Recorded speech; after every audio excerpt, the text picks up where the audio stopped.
most people refer to VanillaSoft as the solution. It's the solution to ensure sales reps make the right number of attempts for every lead across all channels, including email, social, and the phone. It's the solution to serve the rep the next best lead every single time. You need to get your solution at vanillasoft.com.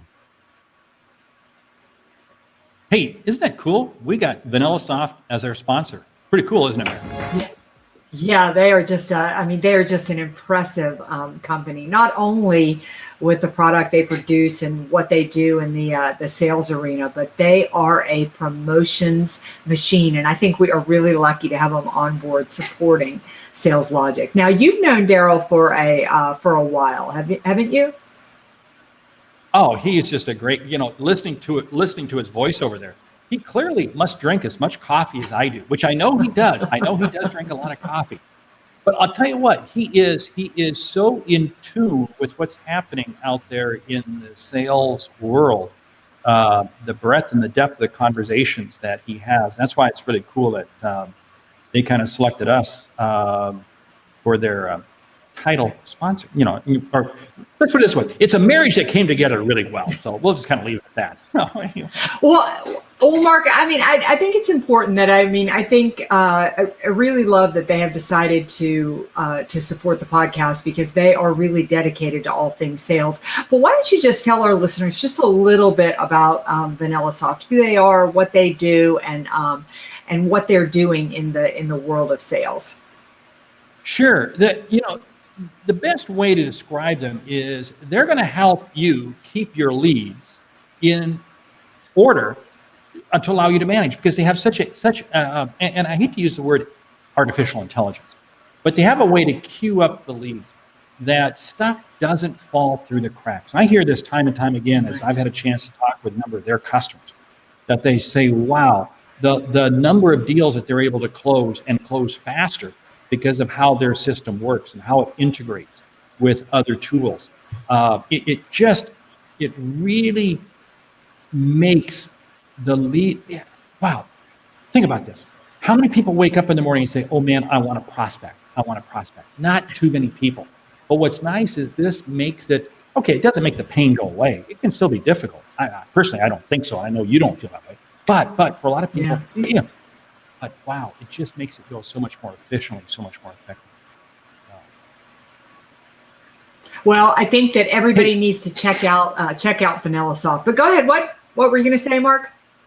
Well, we were talking when we were in the green room about when you and I were going to be on an airplane next, and you had July and I've got June, but you made the comment that you said, if this gets over too soon, we're screwed.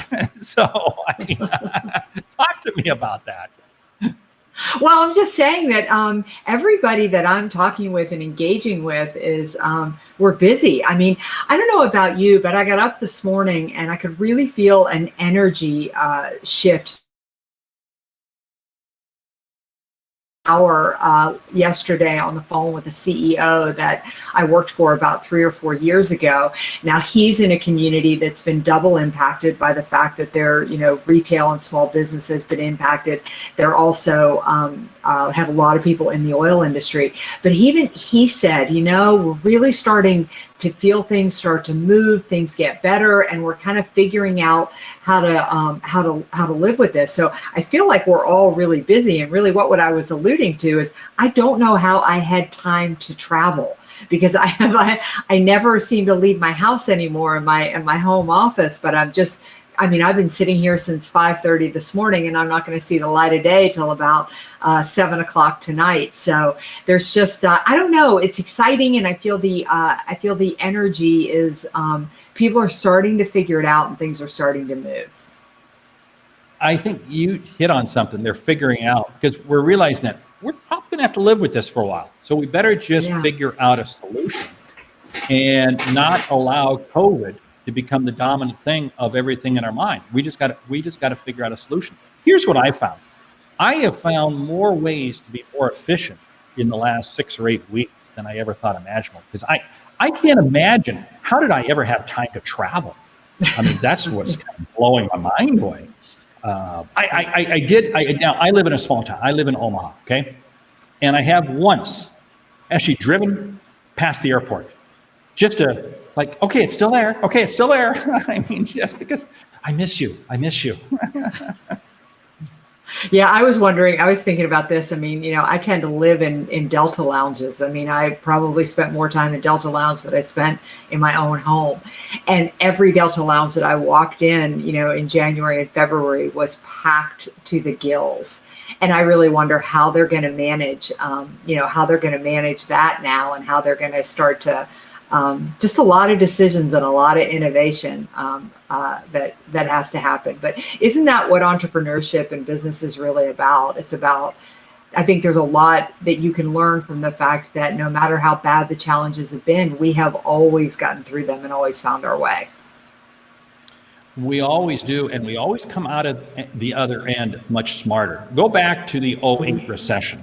Nobody wanted it, but we came out of that so much smarter as a result of that. So to a certain degree, yeah, I'm not wishing this on anybody, but I'm viewing it as a learning experience, as a tool.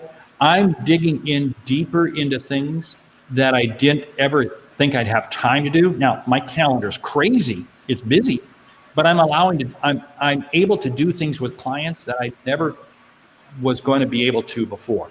I'm able to do things. I'm able to streamline systems. I can't believe how much time I wasted pre-COVID doing some things. Yeah, it does make you get quite a bit more selective. I'll tell you the thing that I'm most energized by is just how so many of the things that I consulted about or I talked about before COVID had become almost irrelevant. And it's really forced me to go back in as I've listened to some of my customers' challenges and their issues, not to just throw the same old answers, to really go back in, dig and educate myself. I mean, being a guy from Omaha, then the legendary advice of Warren Buffett, that he is a avid learner and reader and devotes quite a bit of time to that every day. And while I'm not exactly on the Warren Buffett train of spending that much time, but really re-educating myself and spending a lot of time upping my game has really reinvigorated me and gotten me excited again about my business.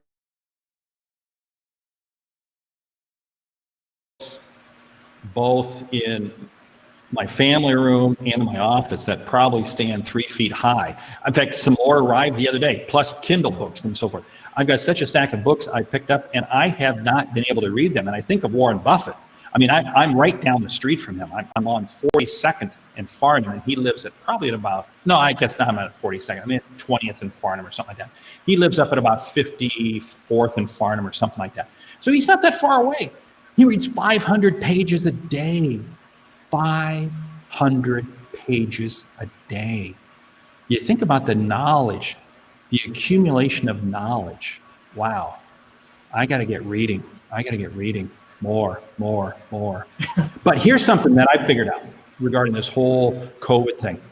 We are all going to bestow on each other an MBA in sales, because isn't it amazing how we've really learned how to sell over the last couple months? Yeah. When I mean sell in terms of really understanding what values to the customer, what really values, what does that do? It forces us to listen. It really forces us to create more trust. It really forces us to truly understand how we can make an impact and help the customer. And that's something that I think every salesperson I've talked to has echoed time.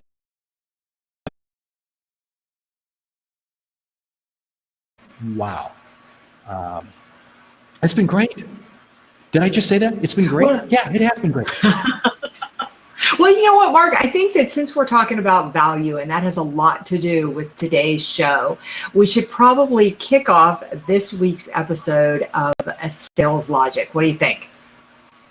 Well, I think we should. And I think before we do that, because, hey, we've been doing this on YouTube and Facebook and so forth, and we're going to try to continue this. And hopefully when we both get back on planes, we're still going to find time to do this every week, because we're really starting to pick up kind of an audience here, and it's really cool. And again, that's kind of an outgrowth of COVID-19. But hey, we should get in the show. We got some good stuff lined up. today. So we got to go to our producer working remotely. Micah, are you ready with the video? When we prospect with integrity, we will get customers who have integrity. Integrity is the foundation from which everything is built on. You better understand value. But at the end of the day, sales is a relationship business. It is a people business. It is an emotional business. Who has made a prospecting call today?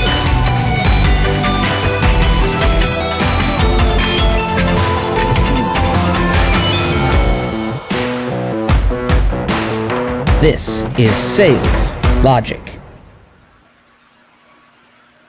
All right, so here we go. Welcome to Sales Logic, the show where we dive into the strategies, the techniques, the logical solutions to really help you sell and sell effectively in today's marketplace. I'm Meridith Elliott Powell, and with me today is my co-host, Mark Hunter, the Sales Hunter. And it's great to be with you today, Mayor. We've got a full action-packed show, and it is amazing how the sales world continues to change. So, hey, why don't you tease the audience a little bit with what we got planned for today?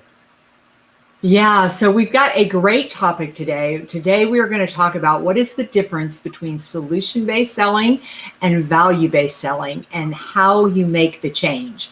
But before we dive into that, we've got a question from one of our listeners, and you are always invited to submit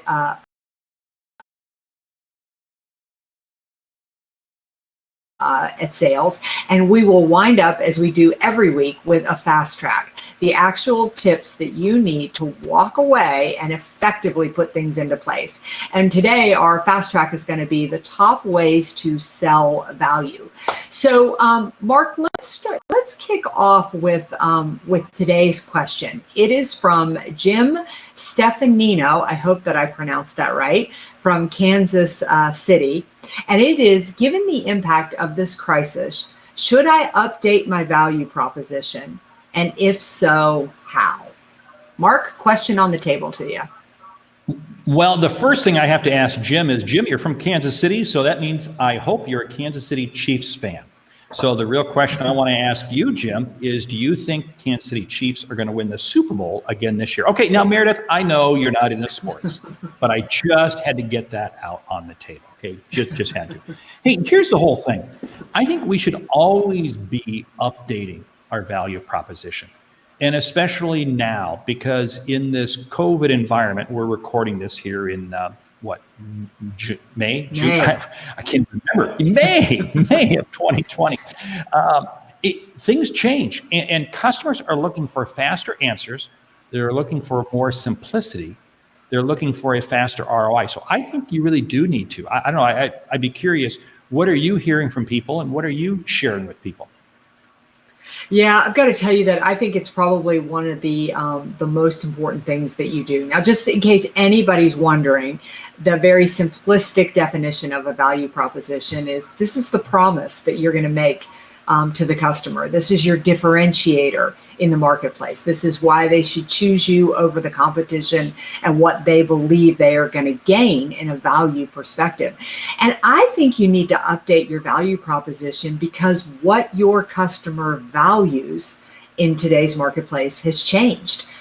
We've got to reposition our products and services. I mean, value propositions are designed to solve our customers' pain points, right? What's bothering them, what's worrying them. I mean, the way we sell is to fill the urgent need. And so the chances that the pain point that your customer is feeling has changed given the COVID crisis, whether they're directly or indirectly impacted, whether they've been impacted in a way that their business is suffering or impacted in a way that their business is booming. Their problems and challenges have changed, and that makes you need to change your value proposition. You know, and I think with that, we really have to say it's got to be short and expedient. I've been stressing this with everybody. The value proposition, I can't put something on the table with a value proposition that says, oh, this is going to really work out for you in 2025. Customers are saying, hey, what is it now? What is it? What's going to help get me through to the end of 2021 or 2020, let alone to 2021? Oh, yeah. Yeah. Mark, I was thinking about, I wonder, have we changed our own value propositions? How do we answer the question of what is the value that you bring to the marketplace? And I was thinking about this just this morning, is that really before the COVID environment hit, my whole value prop was that I can work with you to turn uncertainty to competitive advantage. And now really what I'm selling and helping people do is gain control in an uncertain marketplace, because my customers aren't as worried about their competitors in today's environment. They're worried about how they get their own business up and running. And what I sell is a 3-step strategy to put you in a position to stabilize, grow, and transform your business. So I've had to adjust my strategy even just a little bit. Even though my value prop sort of spoke to this environment, I still had to go back in and tweak it. So when a customer hears it, they go, that's me. I recognize myself in that value prop. What about you? Well, yeah, mine has always been, I help you find and retain better customers that you can close at full price. And what that's meant is I've had to change just slightly in terms of, because find and retain better customers. What does that mean? What does that mean? That means different things to different customers. Find and retain better customers right now. This may not be a long-term growth strategy. This is a short-term growth strategy. What do we mean by full price? Full price might be full price, but on a smaller level. So yeah, I've had to change to adapt to this COVID environment. But you made a comment, and I think you and I are both on the same track. Our mission, our overall objective is still the same. Yeah. All we're doing is we're changing a little bit of the track, the path that we're traveling now to help the customer get there. That's the only thing that we're doing. We're still staying focused. And I think this is where a lot of companies get lost. I saw a company the other day, totally unrelated. I can't believe it. Now they're making masks. They're making masks. I go, what? Where did this come from? This is like so stupid. So stupid. Know what your core competency is and stay in that. You may have to change the path and the track a little bit, but you know what? Still stand there. I don't see the airline business. The airline business is getting pummeled right now, but I don't see the airline business. I don't see Delta, saying, oh, we're going to get into trains. We're going to buy Tesla. No, they're still in the airplane business. They're still in the mode of transporting people through the sky. That's the lane that they're in. They're figuring out different ways to deliver it. Yeah, you just made me think about something, because when I think about like Uber's value prop is something like the smartest way to get around or something like that.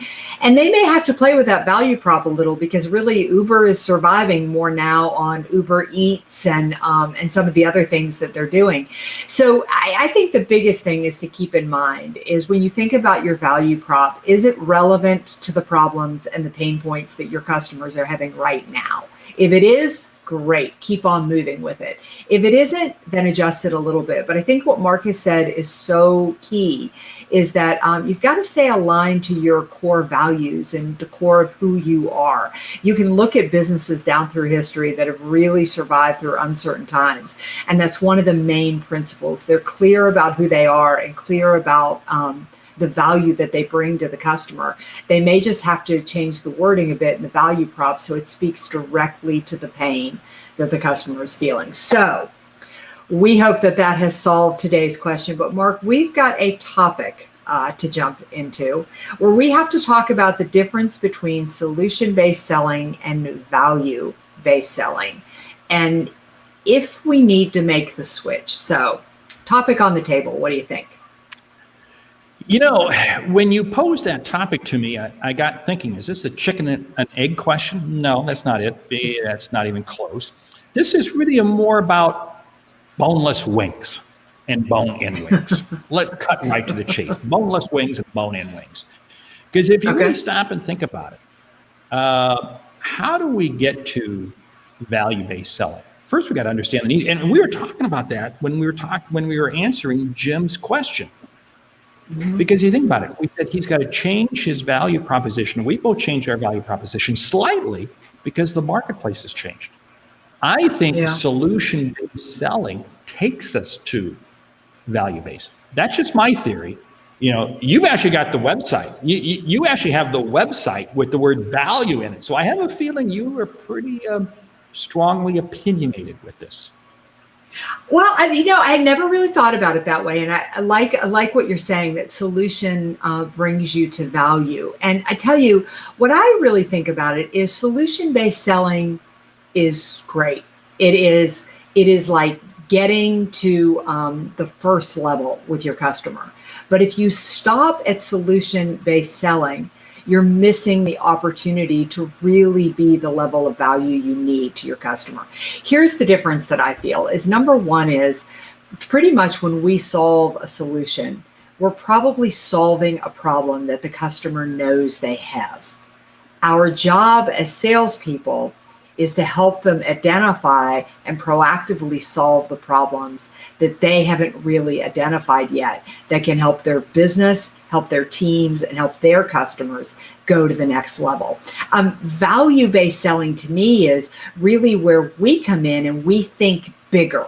We really help them take the opportunities in their business to the next level. And where I feel like sales people sell themselves short is that we take our cues from our customers, which is important, but once you solve those problems, go another level and help them think bigger and think bigger about the way that your products and services can help them achieve their goals in ways they've not thought of before. Yeah, and when you do that solution-based selling right, you create trust and confidence and deeper relationship, which is what we really hone in on here in this whole podcast. And what does that do? That earns you the right to be able to go deeper with them, to be able to go farther with them. And that's where I really feel the payout. Because if we stop and think about this, if all we do is help you, the customer, achieve the immediacy of your issue, we really haven't done anything. All we've done is really provided a transaction that probably could have been done by way of the internet. See, the value that we bring, the solution-based and the value proposition that we bring, is really based upon the intellect and the insights that we bring to the table, and we help you uncover. And that's where I always go, in order for me to really do value-based selling, I've got to first do solution-based selling, because that helps me understand where I need to go with you. So that's where I kind of come back to this whole piece of, it really is about boneless wings and bone-in wings. They're both great. They're both great. And I personally enjoy boneless wings if I don't want to get my hands dirty. But if I really want good chicken wings, I gotta have bone-in. Okay, so I'm trying to figure out, are the bone-ins the solution or the value? Don't go there. I don't have logical thinking with how the process. I think you brought I just want to say that I think you brought up a really great point. And the point that you brought up is, if you are just solution-based selling, you are doing what your competitors can do. You are not differentiating yourself. Value-based selling is what makes you a true resource and what makes your customers say, I can't live without you. And that's what we want in today's marketplace. We want to hold on to our customers long term, and we want to make sure that even when our competitors come knocking at the door, they can't possibly even think about going to work with them. That really means that the sales process is really designed to create an ecosystem that brings you and the customer together to a level of understanding that you both can't function without each other. That's really what we're talking about here. How do you make the switch to become more value-based selling? It's funny. That's very interesting, because I guess maybe I grew up on value-based selling. When I first got into sales, that was kind of the methodology I was taught. And it always came down to trying to quantify. How do I quantify to really help you understand what is the ROI from what you're going to do? So for me, it was almost harder to come back up. And I remember very vividly. I won't bother to tell the story because it's rather quite boring, but the time when I thought I was going to get fired from a job. Yeah, if you read my book, I got fired from a couple sales jobs, but when I thought I was going to get fired from another sales job, because my manager didn't think I had any sense of understanding what solution-based selling was all about, because I was so fixated on value. And the solution is really trying to understand what's going on inside the customer's head. Yeah.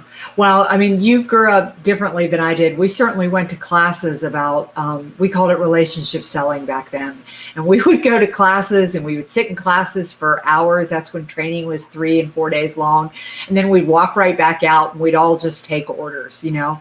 We would do, and we thought we were really like mastering the sales process if we actually proactively called a customer and tried to sell them a product or, tried to sell them a product or service they didn't bring up to us. And I think for me, I feel like the change came into value-based selling when I started to truly think of myself as more of an educator than a salesperson.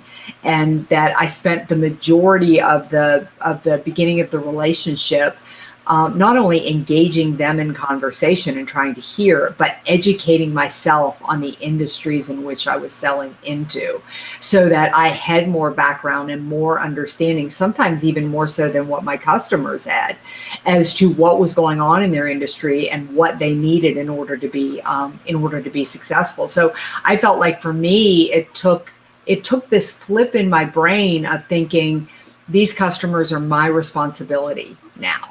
And the worst thing that could happen to me is not that I don't get a sale, it's that they find out about something they need from anybody else other than me. And when I started to make that shift into that level of responsibility, I moved into a value-based sales professional. Hey, I just got an idea. We need to put together a flip book. On one side, it's value-based selling. On the other side, it's solution-based selling. So, okay. That's great. That's good. Another project. Yeah, I mean, we don't have anything else. We don't have anything. I mean, we're just sitting around doing nothing, and we've been bored stiff. So yeah. I mean, yeah. I do love it though. I think it could be filled with some good quick tips. Yeah, which is going to get us to the fast track here in just a second, because we're going to do a fast track. But before we do that, we should really talk about what is Sales Logic podcast and kind of what people should do. Because we really do hope that you jump out to saleslogicpodcast.com, leave us a question, just like Jim did from Kansas City, or go out to social media and just put a question out there and put hashtag Sales Logic. We'll see it. Because each week we bring in a question from a listener. I think one of the reasons why Sales Logic it is really kind of hitting home with so many people. And it's one of the reasons why VanillaSoft is the sponsor, because they said, hey, you guys, we like what you're doing. We want to be the sponsor. And of course, we love that when that happens. So, hey, we should jump into the fast track. So fast track question. Ready? Are you ready? Are you ready? I'm ready. Put your hand on the button. Top ways to sell value. Go. Top ways to sell value is number one is that you need to do your homework and you need to understand your customer. You need to be aware of the problems that they have. I love that. I'm going to share with you. Understand, how do I quantify? How do I put it into dollars and cents? What is going to be the ROI you're going to get from what you buy from me? That's great. You need to understand what value means to your customer, because how you sell value to one customer versus another, even in the same industry, may be very, very different. People will pay for what they believe is going to build their business, but value may be different to different businesses.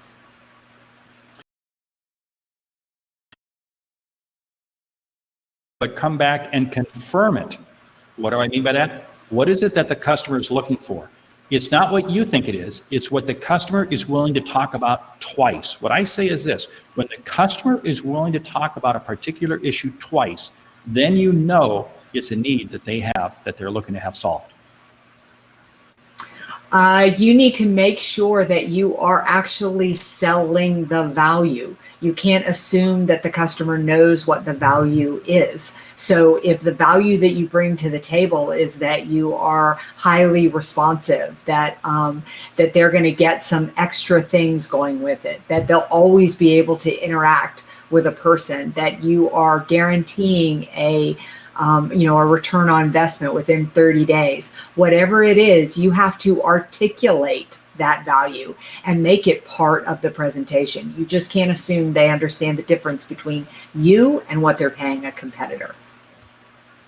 And I'll share one final one before we close the show, and that is, it really is about taking the time to develop a level of trust with the customer first, because you'll never understand what is the value proposition. You'll never understand it until you first have a level of trust, so that what they're sharing with you is absolute truth, and they have confidence in what they are sharing with you. So, hey, with that, we need to kind of start shutting down this show. So let me say thank you for listening to Sales Logic this week.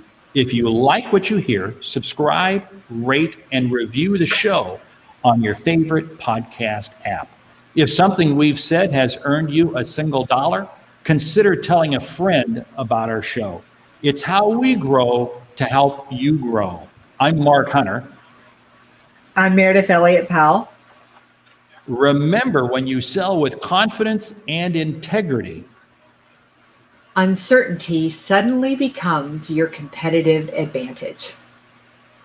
and the sale becomes logical. We'll see you next week. Most people refer to VanillaSoft as the solution. It's the solution to ensure sales reps make the right number of attempts for every lead across all channels, including email, social, and the phone. It's the solution to serve the rep the next best lead every single time. You need to get your solution at VanillaSoft.com.